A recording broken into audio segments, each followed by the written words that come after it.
Shalom. You reached the He Pray channel. My name is Isaac Mawath. But first and foremost, I want to say, call Halayim, Yahweh, Bahashem, Yahweh Shai, Bahashem, Harakhakwadash. Double honors to the apostles and elders of Had the Rock, where I learned this truth from, and who rule well. Salutations to the Bakiyar, the elect, the 144,000. That's 12,000 men from each of the 12 tribes of Israel. The 12 tribes of Israel consist of you so-called blacks, Latinos, and indigenous of America. The 144,000 being the governing body within the one-third. The rest of the one-third comprises of elect men, women, and children. Shalom to those Israelites scattered due to the diaspora and also the triangular trade. So our people come looking like different ethnicities, having various complexions. So it's not a black thing. We're not the black Hebrew Israelites. We're just Hebrew Israelites. Shalom to those that died in its truth. It says the dead should be raised up first. Those that will be accompanying Yahweh Shah on his return, including our King, King Mashah, who is King David. And as always, it's an honor and blessing, honor and privilege to continue to do this work. The water Yahweh Ba'ashim Yahweh Shah Ba'ashim Harachakwadash for answering my prayers and permitting me to do such. Baba Kashah Yahweh Ba'ashim Yahweh Shah Ba'ashim Harachakwadash. Allowed us to be an edifying lesson to at least one member of the Bakiyah Had the Rock, the elect of the way, right? So,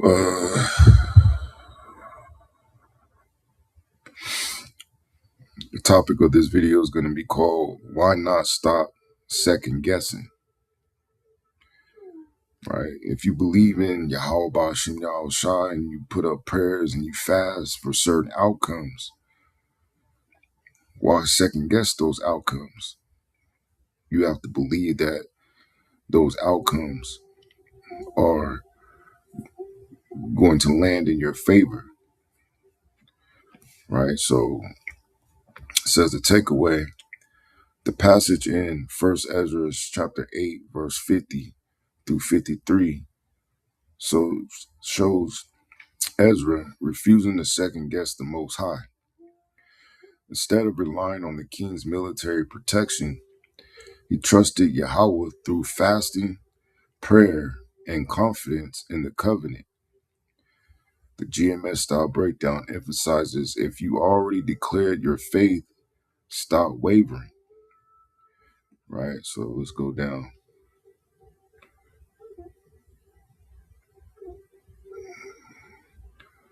to a few key words real quick. Key Lashawan Kwadash terms, which is the holy language. And in Zephaniah 3 and 19, it will be Lashawan Tahar, which is Slaki, I think it's 3 and 9. It will be Zephaniah chapter 3, verse 9, the Lashawan Tahar, the pure language.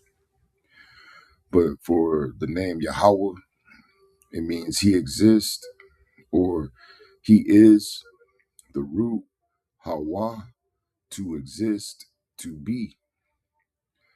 The word for batak, trust, rely, be confident. Paleo root batak, firmness, security. Amanah or Aman, faith, support, confirm. Paleo root Amanah, to make firm. Tazapah, to look out, watch, expect. The paleo root Tazapaha, to anticipate. Right. So I'm gonna start with I'm gonna go to First Ezra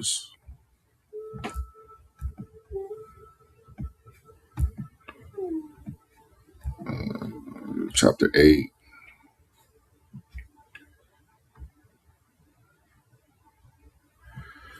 Verse 50, it says, "And there I vowed a fast unto the young men before Yahweh, to desire of him a prosperous journey, both for us and them that were with us, for our children and for the cattle. For I was ashamed to ask the king footmen."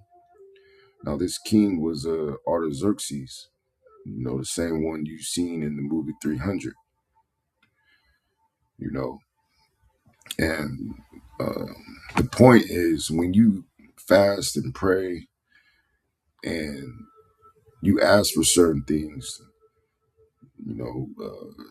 particularly when you ask for protection when you go out there on the highways and hedges, or even in your daily lives, you have to expect that Yahweh Ba'Shem Yahweh Shai is going to make good on your, for lack of better words, your request or your supplications. Now, if you have doubt, or you haven't been doing the right thing, or deep inside that you're wicked, then of course your prayers are not gonna pierce the clouds, man. No matter how much you know the truth, no matter how many videos you do, no matter how many hours you spend on the highways and hedges, or how many days you go out,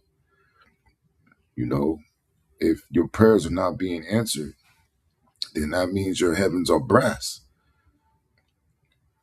right? So continuing, it says, "For I was ashamed to ask the king footmen and horsemen and conduct for safeguard against our adversaries." Right, right. Because, it might have slipped his mind, like, man, I should have,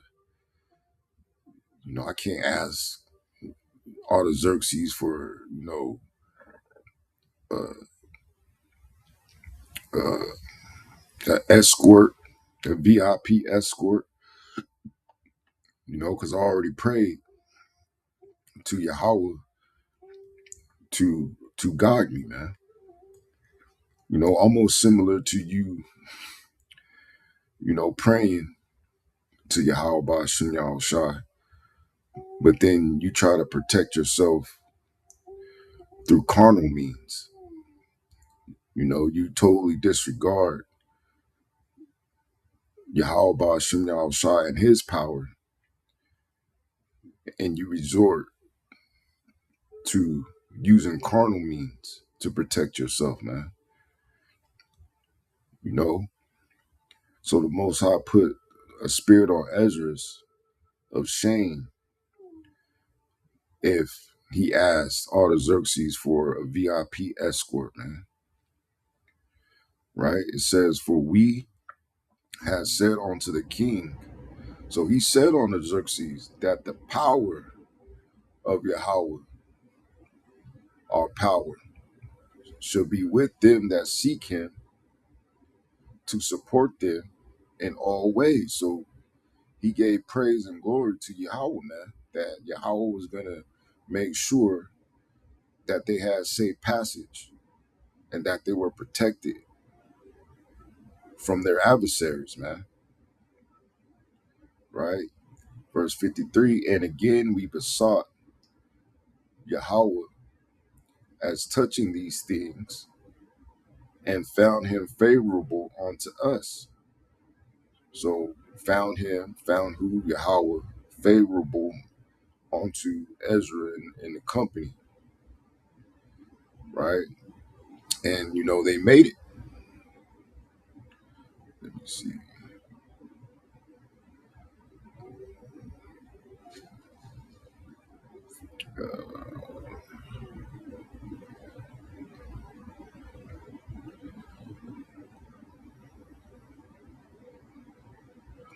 And then, it goes into them being ashamed about having strange wives. So the point is to put your full trust in Yahweh Ba'ashem Yahweh Shai, right? Going back to co-pilot, it says Ezra fasted and prayed instead of second guessing the Most High. He refused to ask the king for soldiers because he already testified that Yahweh protects those who seek him. This is the core lesson. If you already declared your faith, don't backtrack. Don't double think. Don't waver. Ezra understood that hesitation dishonors your own testimony. Once you speak faith, you must walk faith, right? So, first precept to build off of First Ezra, the 8th chapter, is Proverbs chapter 3, verse 5. It says, let's see, let's start at the top. The rewards of wisdom, point is in 5. It says, my son, forget not my law. But on this side, we abide by the law to the best of our ability. It says, but let thy heart keep, which your heart is your mind, keep my commandments. For length of days and long life and peace shall they add to thee. Because if you don't, it leads to death, man. It says, let not mercy and truth forsake thee. Bind them about thy neck. Write them upon the table of thy heart, your mind. So shalt thou find favor. That's why you constantly meditate, on precepts, on the scriptures, on Yahweh Ba'ashem Yahweh Shai. So shalt thou find favor and good understanding in the sight of Yahweh and man. The point, trust in Yahweh with all thy mind and lean not onto thy own understanding, which that's you second guessing, man. Because his ways are not our ways and our ways are not his ways. His ways are above ours.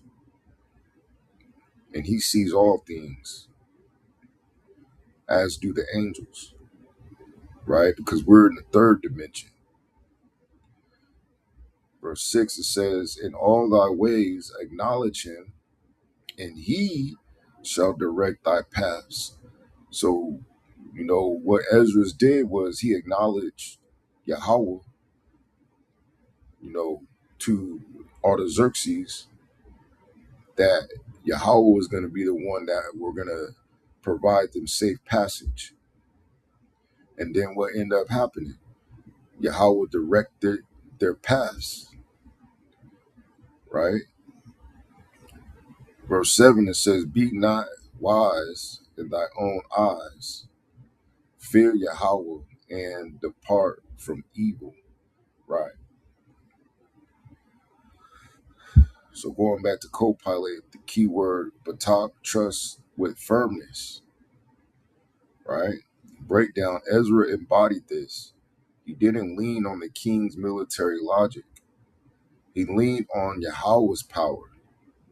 Second guessing is leaning on your own understanding,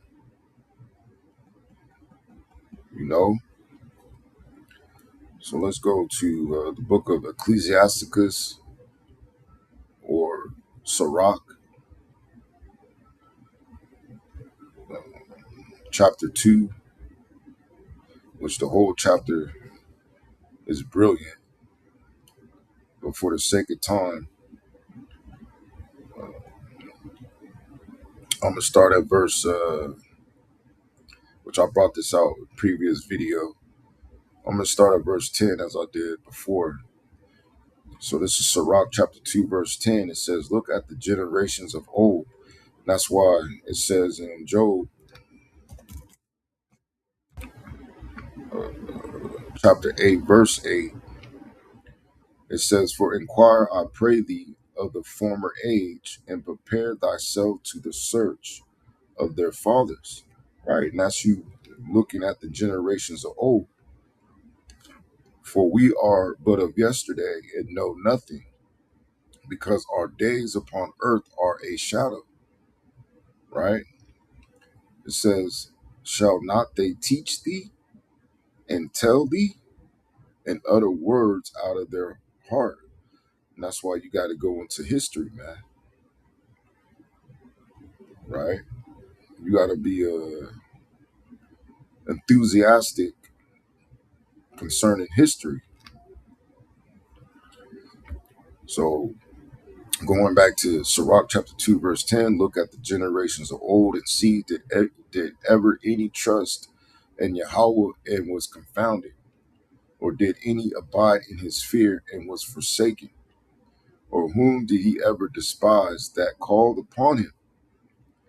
For Yahweh is full of compassion and mercy, long suffering, and very pitiful, and forgiveth sins, and saveth in time of affliction. So you have to actually believe that he saveth in time of affliction, man, right? Verse 12, it says, woe be to fearful hearts. And if he doesn't save you in times of affliction, right, then the spirit to have is I think it's 7.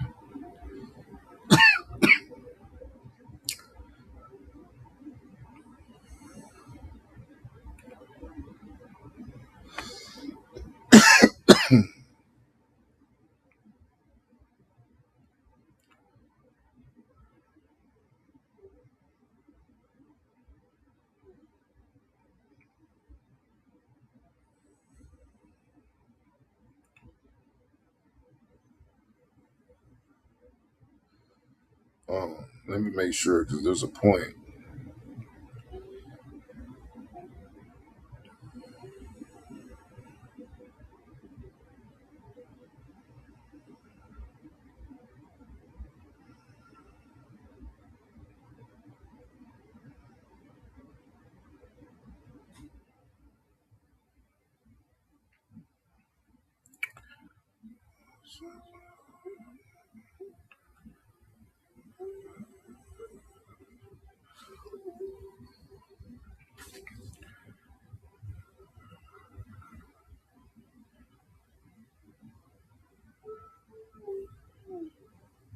There's a point. So just bear with me. I'm trying to look for it.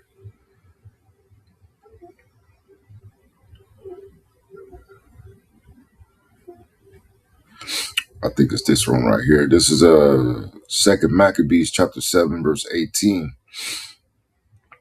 After him also they brought the sixth, who being ready to die, said, be not deceived without cause, for we suffer these things for ourselves, having sinned against our power. Therefore marvelous things are done unto us. Right?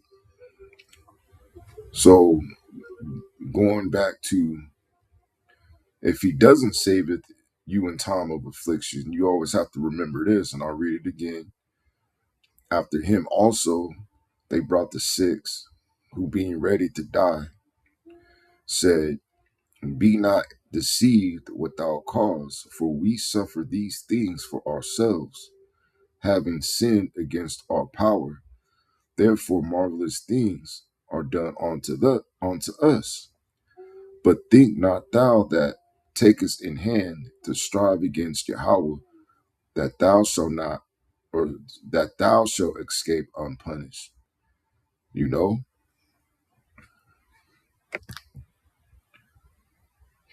So if he doesn't save with you in time of affliction, you have to understand that, your sins are required onto you. So going back to Sirach chapter 2, verse 12, it says, woe be to fearful hearts and faint hands, and the sinner that goeth two ways. And that's being double-minded, man. Let me see.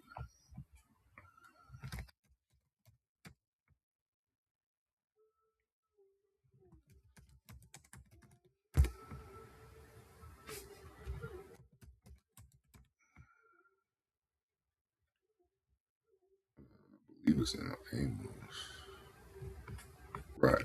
Never mind. This is James chapter 1, verse 8. A double-minded man is unstable in all his ways. Right? And if you test that theory, you'll come to find out every time you second guess and things play out with your second guess, it's always bad, man. Then if you would have just had went with your first thought or went with, what you prayed for. So you're unstable if you're double-minded, right? Verse 13, it says, woe unto him that is faint-hearted, for he believeth not. So if you're faint-hearted, you're double-minded, you're second-guessing, you really don't believe, right? It says, therefore shall he not be defended. Then you're not going to be defended, man. It says, woe unto you that have lost patience. You didn't want to suffer. You went back into the world. And what will ye do when Yahweh shall visit you? Right? What are you going to do? They that fear Yahweh will not disobey his word, and they that love him will keep his ways. They that fear Yahweh will seek that which is well, pleasing unto him, and they that love him shall be filled with the law. Right? So going back to Copilot, keyword rapah, to slacken, weaken. Breakdown. A fearful heart leads to double thinking. Slakia. A faint heart leads to double thinking. Ezra refused to be faint-hearted. He fasted to strengthen his spirit instead of wavering. Right? So let's go back to James.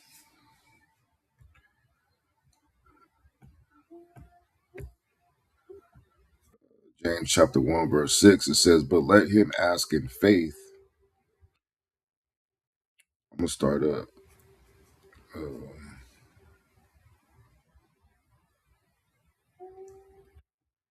Start at verse 3. It says, knowing this, that the trying, the testing of our faith worketh patience. Right? Because a lot of the times you're in a, position that you don't want to be in, man. But it's to refine you. But let patience have her perfect work, that ye may be perfect and entire, wanting nothing. If any of you lack wisdom, let him ask of Yahweh, that giveth to all men liberally. And let's look up that word liberally.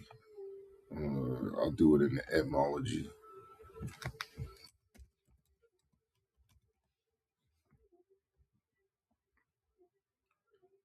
So this is liberally in Etma online, late 14th century.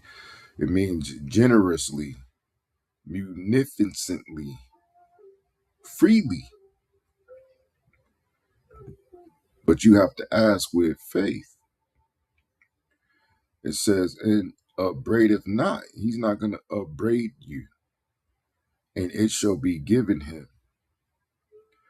But let him ask in faith, in confidence, not wavering, not acting like Yahweh is not going to do it.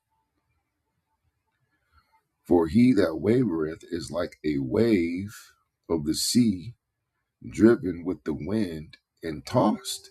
Right.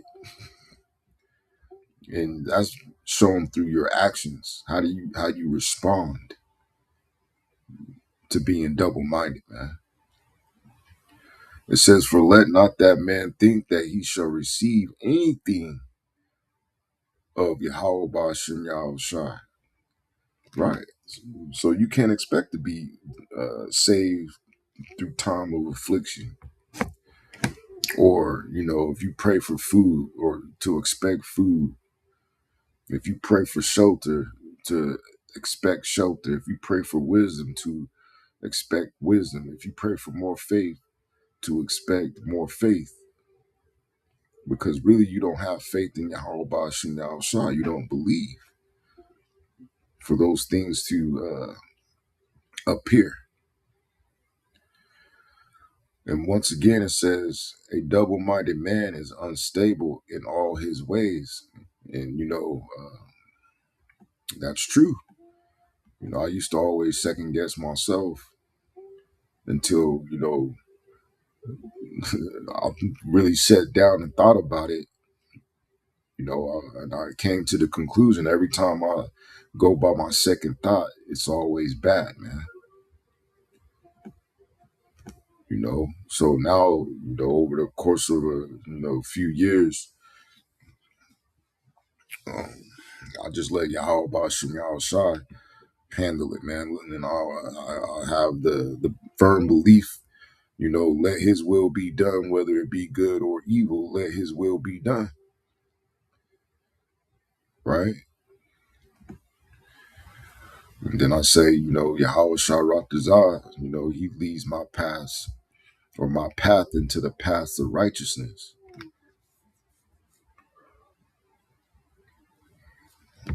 right? So going back to co-pilot, keyword Aman, faith made firm. Breakdown, wavering in spiritual instability. Ezra showed stability by sticking to his testimony before the king, right? So let's go to Psalms chapter 34.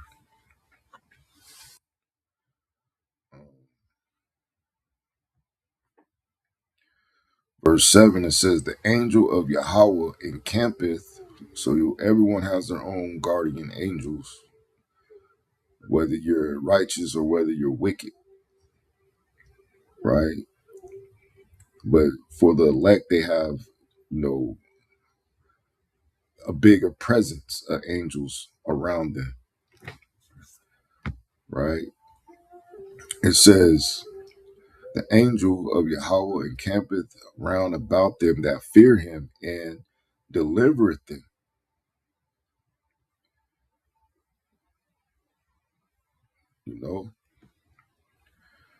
So going back to Lashon Kodash, key word I believe is Yarah, fear, reverence.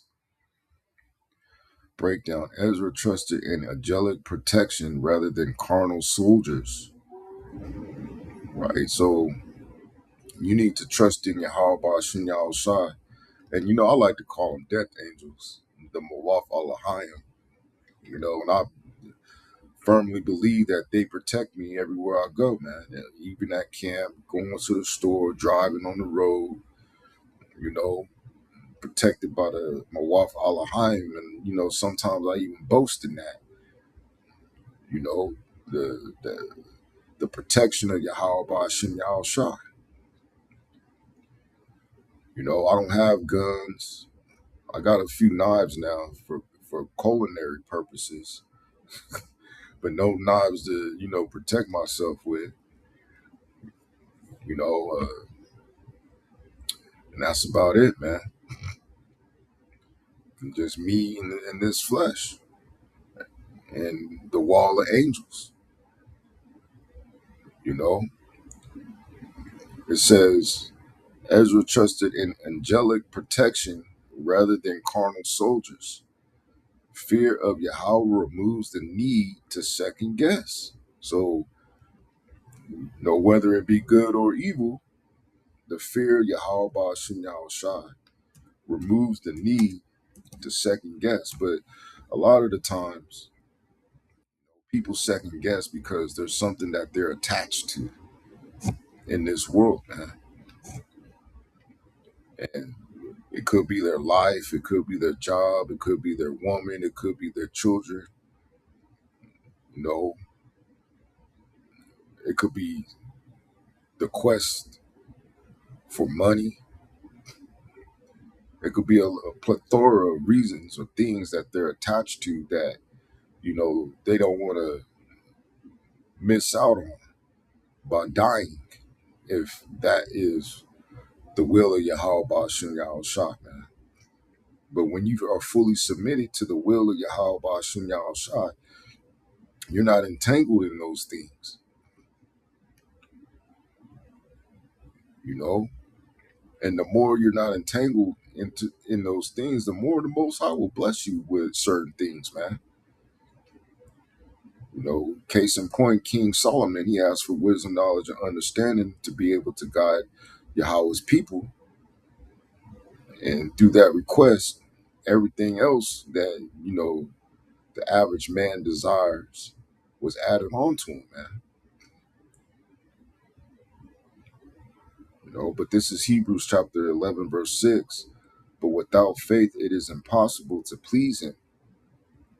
For he that cometh to Yahweh must believe that he is, and that he is a rewarder of them that diligently seek him.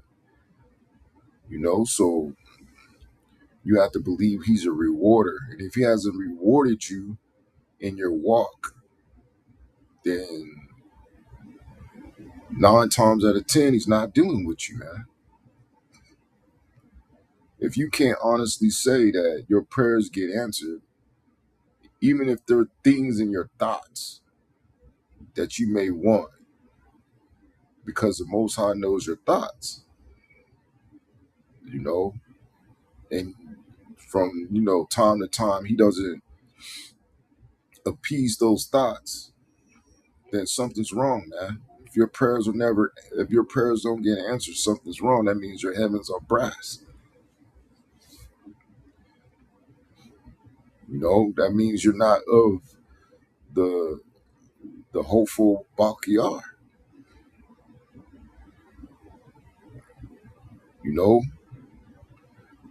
Keyword, the rock, to seek with intensity. So you got to seek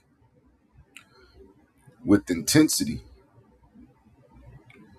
right?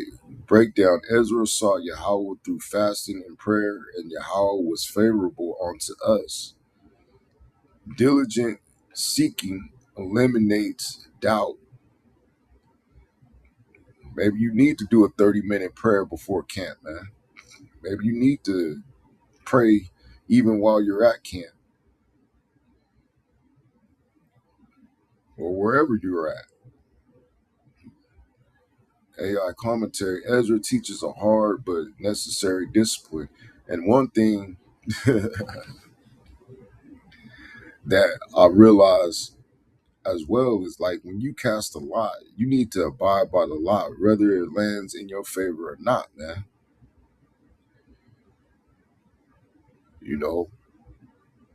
Because when you don't abide in whatever the lot lands on, that you casted in the names of Yahweh, Yahweh Shai, then things is going to go south real quick. And, there was a situation a few weeks ago that I didn't abide by the lot, and I felt real fucking stupid, man. And I said never again. And, the situation was, I was tired, man. And I just woke up. And, in my mind, I knew what I was doing, but I was using Copilot to make sure I was putting the antifreeze in the right reservoir, because in this particular car, there's 2. And, I already researched it a long time ago, but I guess I wanted to confirm it, and fucking AI said that, the reservoir I put it in was in the brake fluid reservoir, which, coolant will fuck up your whole braking system if it's contaminated with coolant, man. Antifreeze.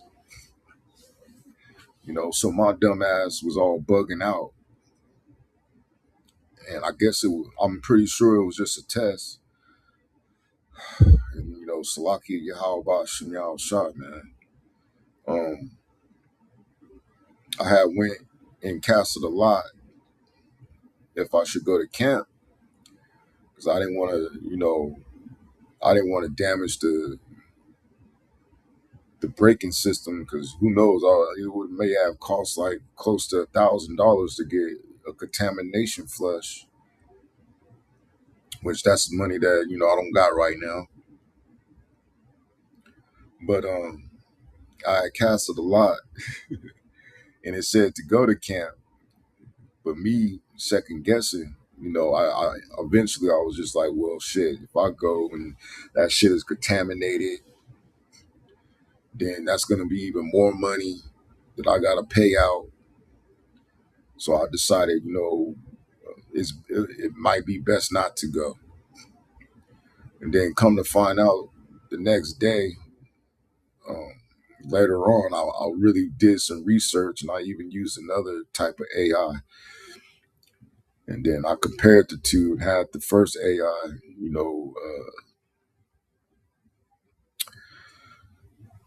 analyze the AI that I use. And it turns out that, I was right the whole time, that there's two coolant reservoirs. And I didn't contaminate the brake fluid line. So, Salaki Yahweh Shin Shai. And, I didn't go to camp that day because of that. And I regret it. I regret not going by what the law says, which um, that's something that, I put out there because, you need to abide by the law, whether it lands in your favor or not. It says, and I got to make sure I'm on point with that myself. But AI commentary says, Ezra teaches a hard but necessary discipline. Stop second guessing your how once you've already confessed your faith. Second guessing is spiritual treason against your own testimony. It's a form of fear disguised as caution. Ezra refused to contradict his own words before the king. He chose fasting over fear, prayer over panic, and faith over footmen. If you say, Yahweh will guide your journey, then walk the journey like you believe it. If you say Yahweh will protect your household, then stop acting like you need the world's protection. Right. Which, there was a situation which individuals lied about the situation, but the first thing I said, just pray to Yahweh, should be outside. Because I knew it wasn't no fucking situation, man. It was just,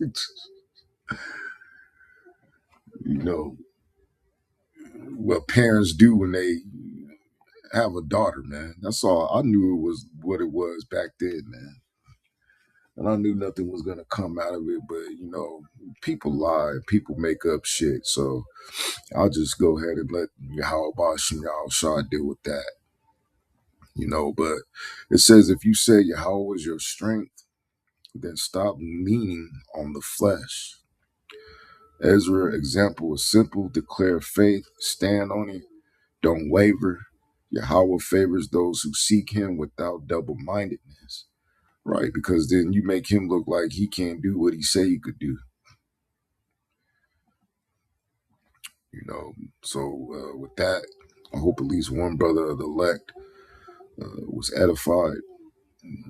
One brother of the Bakyar, Had the Rock, which the reason why I say Had the Rock is they weren't calling themselves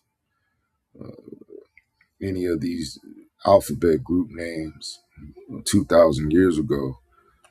Those that were following Yahweh Shai, they were calling themselves the Way, which instead of using GMS, I use Hard to Rock. But In all actuality, I'm referring to those that have the 100% doctrine of Great Millstone. I just call them Hod the Rock, simply because, years two ago, they said don't call on GMS if you're not physically in it. So the real followers of Yahweh Shah, the apostles and elders 2,000 years ago, called themselves the Way. Right. So with that, I hope at least one brother of the elect was edified. And I'm going to say Shalom.